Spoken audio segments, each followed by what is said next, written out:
જૈનોના સુપ્રસિદ્ધ યાત્રાધામ પાલિતાણાના શાશ્વત તીર્થ શેત્રુંજય ગિરિવર પર 6 ગાઉ પરિક્રમા ફાગણ સુદ 13 એટલે કે આજે વિધિવત જય જય શ્રી આદિનાથના જયઘોષ સાથે સવારે 4 વાગે પાલિતાણાના તળેટીથી પ્રારંભ થયો હતો। આ પાલિતાણાની 6 ગાઉની યાત્રામાં દેશ ઉપરાંત સમગ્ર વિશ્વમાંથી હજારો યાત્રિકો પાલિતાણા ગિરિવર 6 ગાઉની યાત્રામાં જોડાયા હતા। યાત્રિકોએ ઉત્સાહ અને ભક્તિભાવ સાથે યાત્રા કરી હતી, જ્યાં કાંકરે કાંકરે અનંત આત્માઓ મોક્ષ પામ્યા છે તેવા શાશ્વત ગિરિરાજ શેત્રુંજયની 6 ગાઉની યાત્રા આજે વહેલી સવારે પાલિતાણાના તળેટીથી જય જય આદિનાથના જયઘોષ સાથે પ્રારંભ થયો હતો। આજના દિવસે શેત્રુંજય ગિરિરાજ પર કૃષ્ણના 2 પુત્ર પ્રદ્યુમ્ન અને સાબુન્ન કરોડો મુનિઓ સાથે અહીં મોક્ષને પામ્યા હતા। ત્યારે જૈન ધર્મમાં આજની આ 6 ગાઉની યાત્રા કરી મોક્ષ પ્રાપ્તિ થતી હોય તેવી માન્યતા હોય આજે હજારો લોકો 6 ગાઉની યાત્રા કરી ધન્યતા અનુભવે છે। આજની આ 6 ગાઉની યાત્રામાં આજે દેશ ઉપરાંત વિદેશમાંથી 30 થી 40 હજાર લોકો, શ્રાવક શ્રાવિકાઓ, સાધુ ભગવંતો, સાધ્વીજી ભગવંતો બહોળી સંખ્યામાં જોડાયા। તેમજ સિદ્ધવડ ખાતે પાલમાં 1 લાખ કરતાં વધુ યાત્રિકો અને સ્થાનિકો પહોંચ્યા હતા। જ્યારે સારવાર કેન્દ્ર દ્વારા યાત્રિકોને મેડિકલ ટ્રીટમેન્ટ આપવામાં આવે છે, તેમજ આકસ્મિક સંજોગોને પહોંચી વળવા માટે 108 ફાયર બ્રિગેડની વ્યવસ્થા પણ તંત્ર દ્વારા કરવામાં આવી છે। પાલમાં ખોવાયેલ કે ગુમ થયેલ વ્યક્તિ માટે સતત એલાઉન્સ માટેની વ્યવસ્થા પણ કરવામાં આવી છે। આ સાથે પૂરતો પોલીસ બંદોબસ્ત અને એસટી તંત્ર દ્વારા આતપુર સિદ્ધવડ આવવા જવા માટે બસની વ્યવસ્થા પણ ઊભી કરવામાં આવી છે। जय श्री आदिनाथ। श्रीपाल रसिकलाल शाह, ट्रस्टी श्री आनंदजी कल्याणजी पेड़ी।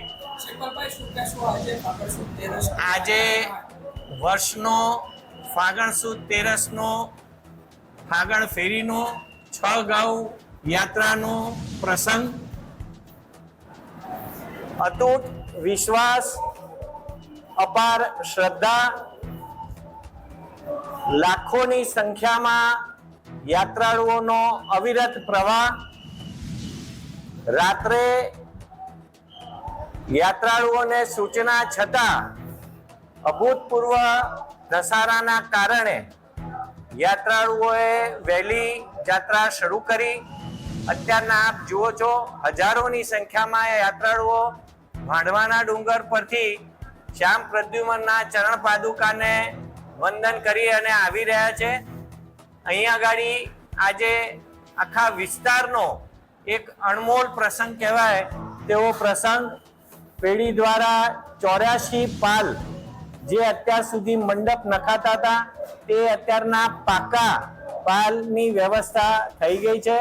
આખું સંકુલ સારામાં સારી રીતે ડેવલપ કરવામાં આવ્યું છે અને યાત્રાળુઓને ઓછામાં ઓછી અગવડ પડે અને સારામાં સારી સગવડ પડે એ માટે પેઢીએ વ્યવસ્થા કરી છે, જેમાં પેઢીના સ્ટાફ, પ્રશાસન અને અહીંયા લોકલ ગામના સરપંચો, લોકલ નગરપાલિકાની બોડી સૌનો અભૂતપૂર્વ સહકાર મળ્યો છે।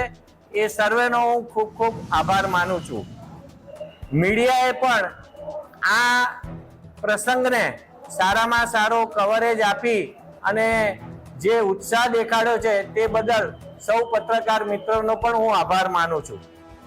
અમારા અહીંયાના લોકલ પ્રતિનિધિ શ્રી મનીષભાઈ કનાડિયા અને શાંતિભાઈ મહેતા તેઓએ પણ ખૂબ અથાગ ઘણા મહિનાઓથી આ પ્રસંગની શરૂઆત થાય છે અને સાથે અમારા પાલિતાણાના જનરલ મેનેજર શ્રી અપૂર્વભાઈ જેઓ પણ હાજર છે। તેઓએ 24 કલાક રાત દિવસ જોયા વગર છેલ્લા 3 મહિનાથી આ પ્રસંગ માટે જે મહેનત કરી છે તે માટે તેમનો પણ ખૂબ ખૂબ આભારી છું।